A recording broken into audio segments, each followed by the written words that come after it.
semua.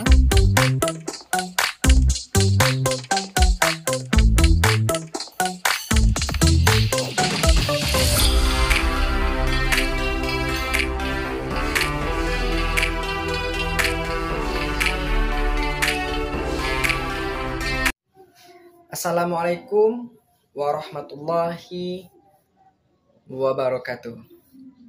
Teman-teman semua, hari ini saya ingin mengajak kalian mengobrol tentang sesuatu yang mungkin sering kita alami, tapi kadang kita anggap biasa saja, yaitu cara kita mengatur keuangan dan bagaimana kita mengambil keputusan soal pinjaman atau pembiayaan di era digital sekarang ini.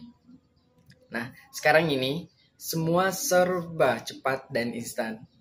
Lewat HP, kita bisa pinjam uang, beli barang, bahkan bayar cicilan dalam hitungan menit. Tapi, sayangnya banyak dari layanan keuangan itu yang tidak jelas asal-usulnya.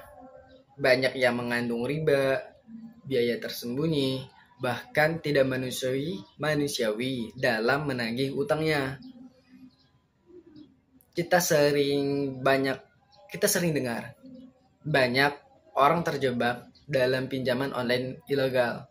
Awalnya hanya pinjaman satu aplikasi, tapi ujung-ujungnya harus gali lubang, tutup lubang di 5 aplikasi lainnya, bahkan bisa lebih. Bunga makin tinggi, tagihan datang terus, hidup jadi tertekan.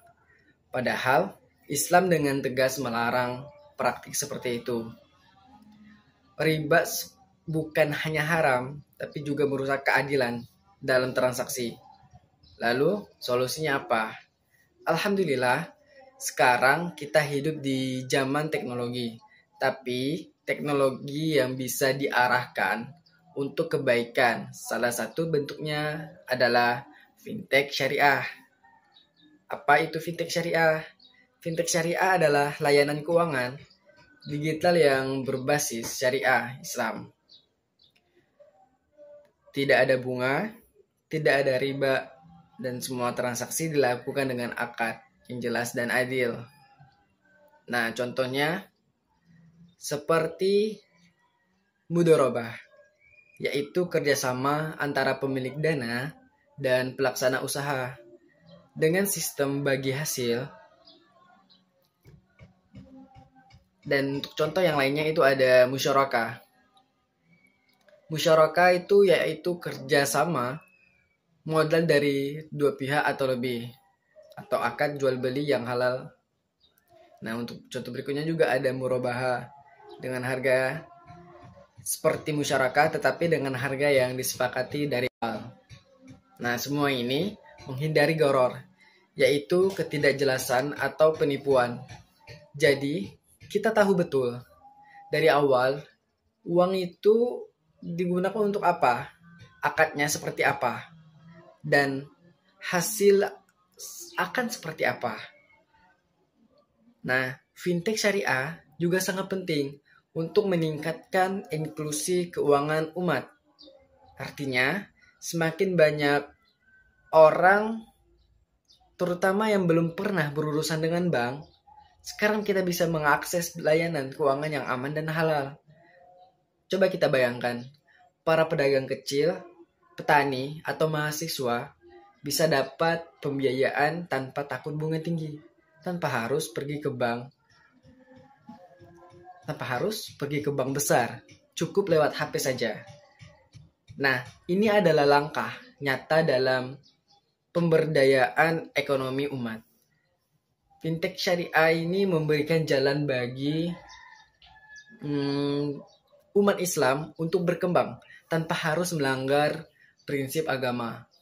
Dan bukan cuma soal halal dan haramnya saja, ini juga keadilan karena dalam sistem syariah tidak ada satu pihak yang diuntungkan.